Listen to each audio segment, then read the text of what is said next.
Typically, when you think of a beast mode fragrance, it's usually going to be something that's a bit harder to pull off. It's not always the case, but when you look at something like Mancera Red Tobacco, Tom Ford, Tobacco Oud, things like that. Kind of an extreme example, but those are some super strong powerhouse scents that you really couldn't wear every day. I mean, you could certainly if you felt so inclined to do so, but I think that would start to get a little bit exhausting. Those are very much in your face and very strong. Depending on what your tolerance is for beast mode scents, it might even start to annoy you, the person wearing it, if you were to be wearing those a lot every day for day-to-day situations, school, work, grocery shopping, things like that. So what I wanted to do was compile a list of some everyday wear beast mode scents. Okay, so these are still going to have the performance that we're looking for, but they're going to be a lot easier to get along with. They're, for the most part, going to be fresher. They're going to be more mass-pleasing, but still, they're definitely not weak. So I'm going to link all of these down below. Let's get things kicked off with a relatively new one. It's Ralph's Club Elixir. Lavender, leather, iris, and orange are going to be some of the main notes in this one.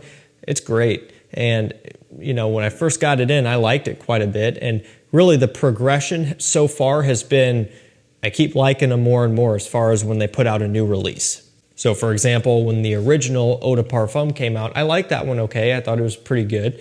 They released the Parfum. I thought that one was better. It was an improvement. They released Elixir, and I thought this was a welcomed improvement as well. But then this year they came out and they completely went the opposite direction and brought us the Eau de Toilette version, which I also think is really good. I think that one makes a lot of sense, more than you might think, because it's going to be by far the freshest, and it's a really good summer edition that is a lot better than I thought it was going to be.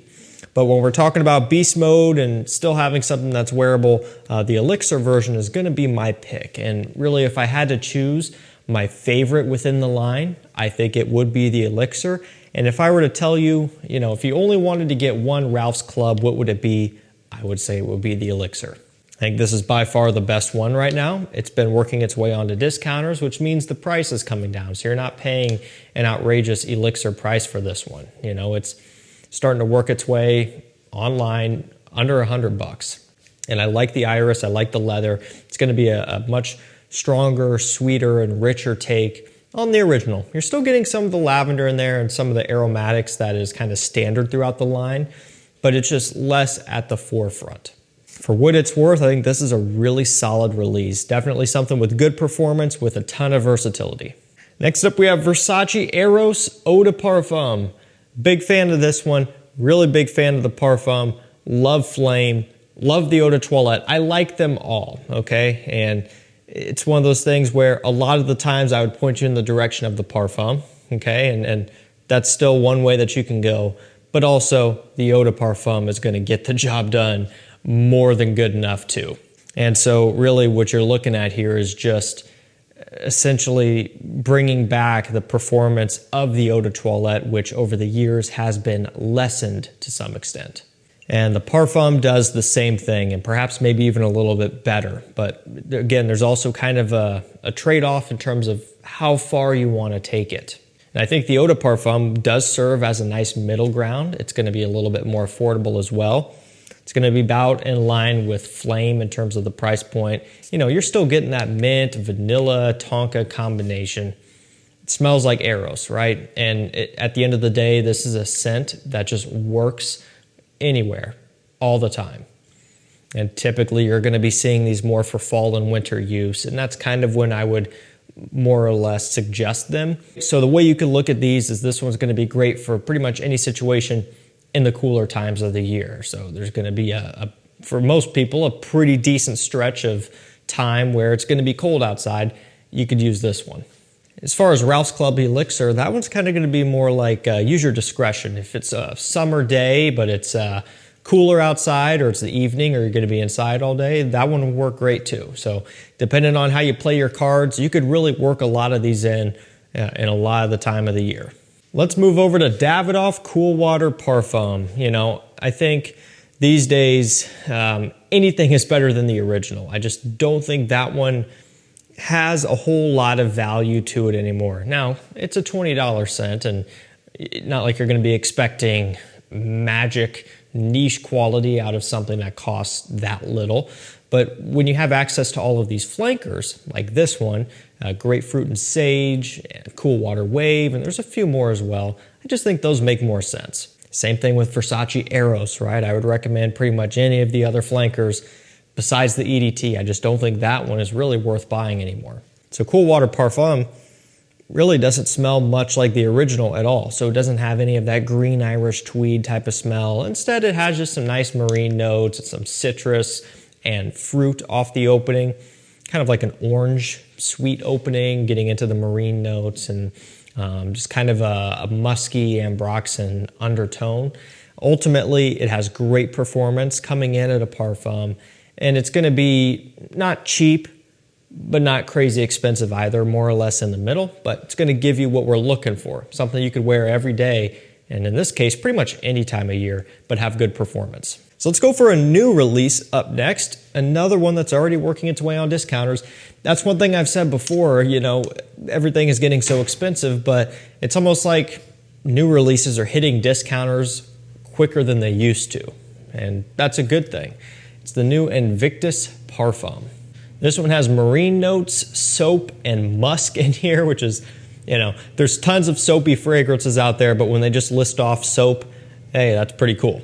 This is not really at all what I was expecting, because typically you don't see parfums work out quite like this, because the original and a lot of the other flankers are already marine oriented. They already have kind of a clean, fresh smell, some more than others. But I was kind of expecting the parfum to just go in a different direction, I guess. However, I'm not upset with how this one turned out at all. In fact, I actually really like it a lot. And in the grand scheme of things, with all of the Invicti, all of them out there, in terms of what you can buy right now, I think this is one of the best. And so really that's up against Invictus Victory and Victory Elixir as far as the other two that I really like a lot. The original, Legend, Intense, and then I'm missing Platinum, right? Those, they're fine, not my favorites. Like I've said with a lot of these, I just don't think the original holds as much value as a lot of the new flankers do. I think they've made some big improvements over the years. And Invictus Aqua, you guys know I love that stuff, but the new one being a travel exclusive is probably never going to be easy to get, so I'm not even including that one in the competition here. So as I said, as far as what you can get on the market that's in production or at least readily available, I think Invictus Parfum is one of the best that's out there right now. So I do recommend checking this one out. It's got great performance coming in at a parfum, which is about what you would expect for pretty much any Invictus. They all perform pretty good. And then just the given soapiness of this one has a lot of usability. Next up, we're going to go with Azzaro Chrome Extreme. What a fantastic scent for $40 to $45. This one kind of rose to fame because of its comparisons to Acqua di Gio Profondo, which holds a lot of merit. And there are a lot of similarities and a couple minor differences. The main one being this one doesn't have the same focus on the kind of marine, oceanic type of smell in that same type of way. The kind of mineral notes that Acqua di Gio Profondo is known for, yeah, this one doesn't really have as much of that going on, but it still does have the orange sea notes, just the generalized watery note, and then just the aromatics, and again, some of that orange fruit off the top. You know, it has all of that going on, but just a couple minor differences. One of the big differences, though, is pricing, you know, because this is, again, $40 to $45. And Profondo, it's worked its way down, but it's still right around $100. And the new Profondo is out 2024, which I actually think might be better than the 2020. That opening is a little bit brighter. I love how it smells. You can actually pick up a sample of the new Profondo 2024 over on our website, decantcenter.com. We're selling fragrance samples over there, updating our inventory daily. So if you're looking for something, shoot us an email and let us know if it's not on there yet, and chances are we'll get it on there at some point.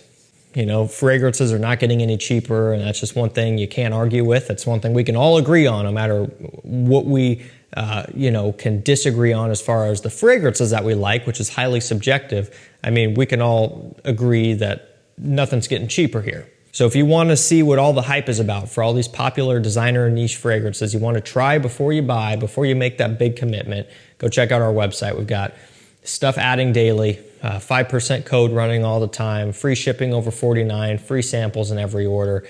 Make sure you go check that out. Bulgari Man Glacial Essence is a fantastic, kind of more or less underrated or just lesser known freshie. It's done by Alberto Marias, which I think is really cool, and he needs no introduction at all. He's created some of the best men's fragrances that are out there. So this one, it really holds up well too. It's nowhere near as good as the Aqua de Jo's and things like that, but still a good release. It's got juniper berries, musk, and clear wood, and a couple other types of woody notes in there as well. It's just a light, airy, watery scent. I hate the atomizer on these. I don't know if you saw that or not. It literally just shot a stream straight up. I mean, it just makes a mess. I don't like it at all. Very narrow distribution. So I mean, when you apply this one, your usual distance for holding it to your neck needs to be lengthened. It's a good performing, aroma chemical heavy, fresh scent. And so you really get that kind of like an ISOE Super, Cashmeran, Ambroxan conglomerate, just a whole bunch of that, which makes this very punchy and very bright and very strong. Again, aroma chemicals, synthetics, there's nothing wrong with that, but one thing that is nice about that is it gives it that punch and that performance that we're looking for. We'll finish this one off with what is going to be the most expensive one in this video, but definitely a worthwhile investment. Tom Ford Grey Vetiver in the Parfum concentration. So I just think it makes sense. You know, it's not, I guess, something that everybody would be interested in picking up, but if you do want an everyday, soapy, clean, gentleman's vetiver scent with a nice masculine undertone and something that is of premium quality, then this is it, you know, because you're knocking on $200, because you're right around $200, a bit less. I think I've seen it 100 for, I don't know, 175 or something, but expensive. And it's not going to be something that everybody wants to wear every day as far as price, because it's expensive. But, you know, if you have deeper pockets, you just want something every now and then, something with good performance, it's soapy clean, Grey Vetiver Parfum is a fantastic option. Alrighty guys, that's going to do it for me. Some fantastic beast mode scents that work for everyday use. So I'll link all these down below if you're looking for full bottles, but I'll also kind of point you in the direction to our website. Now, we don't have a lot of these on there. In fact, I don't think we have any of these on there right now. We just have some other stuff, got about 100 other listings, none of these. But like I said, we're adding to the website daily. If you're wanting to sample some stuff, go check us out. Thank you guys so much for watching. Stay safe, stay healthy. We'll see you tomorrow with another one. Take care.